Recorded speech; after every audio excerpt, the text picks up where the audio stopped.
रस खान का जन्म लगभग 1548 में माना जाता है। उनका मूल नाम सैयद इब्राहिम था और वे दिल्ली के आसपास के रहने वाले थे। कृष्ण भक्ति ने उन्हें ऐसा मुग्ध कर दिया था कि गोस्वामी विठलनाथ से दीक्षा ली और ब्रजभूमि में जा बसे। सन 1628 के लगभग उनकी मृत्यु हुई। सुजान रस खान और प्रेम वाटिका उनकी उपलब्ध कृतियां हैं। रस खान रचनावली के नाम से ही उनकी रचनाओं का संग्रह मिलता है। प्रमुख कृष्ण भक्ति साहित्य में कवि रसखान की अनुरक्ति न केवल कृष्ण के प्रति प्रकट हुए हैं, बल्कि कृष्ण भूमि के प्रति भी उनका अनन्य अनुराग व्यक्त हुआ है। उनके काव्य में कृष्ण की रूप माधुरी, ब्रज महिमा, राधा कृष्ण की प्रेम लीलाओं का मनोहारी वर्णन मिलता है।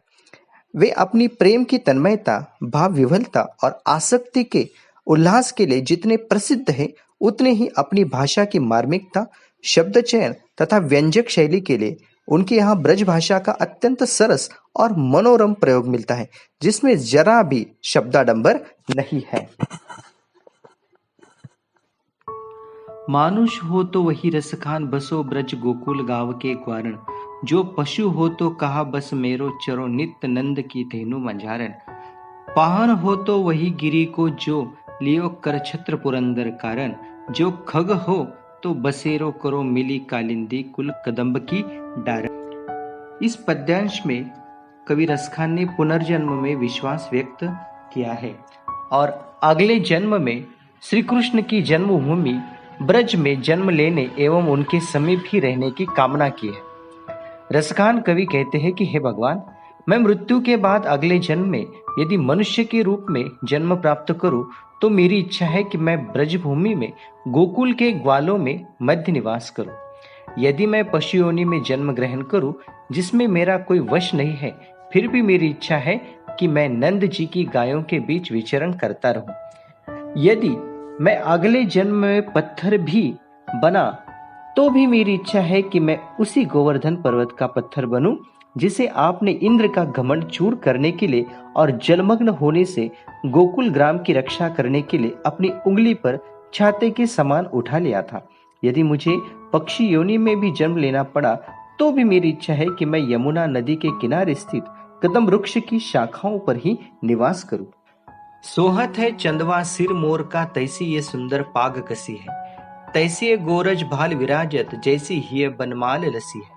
रसखान बिलो तक बौरी भई, द्रुग मुदी के ग्वाल पुकार हंसी है।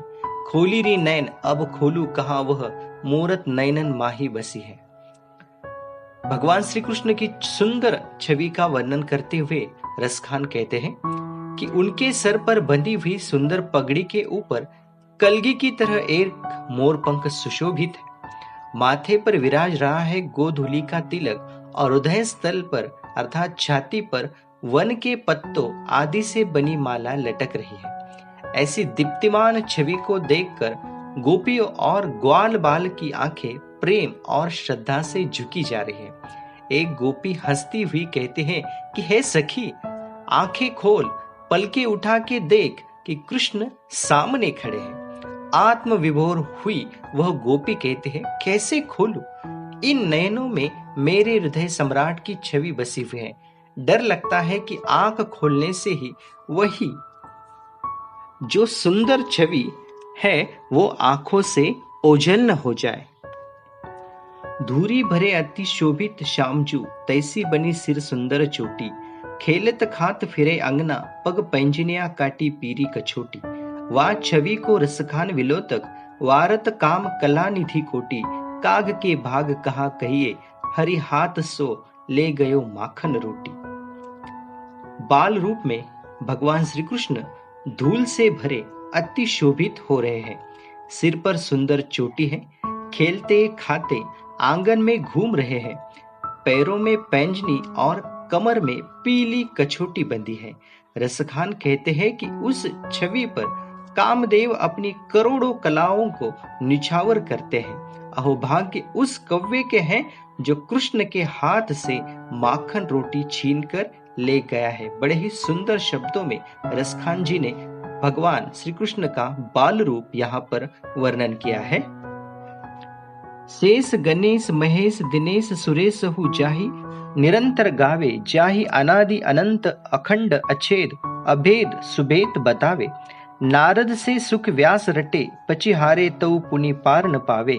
ताही अहिर की छोरिया, छचिया भरी छाछ पे नाच नचावे। भगवान श्री कृष्ण की अर्थात परमात्मा की व्यापकता स्पष्ट करते हुए रसखान कहते हैं, शेष, महेश, गणेश, दिनेश अर्थात सूर्य और सुरेश यानी कि इंद्र, जिनके गुण निरंतर गाते हैं, जिसे वेद अनादि अनंत अखंड अछेद और अभेद बताते हैं। महर्षि नारद, शुकदेव और महर्षि व्यास जैसे मुनि जिसका नाम रटते हैं और प्रयत्न करके भी उसका पार नहीं पाते, उसी भगवान श्री कृष्ण को अहिरों की कन्याएं, ग्वालों की कन्याएं कटोरे भर मट्ठे के लिए अर्थात छाछ के लिए नाच नचाती है।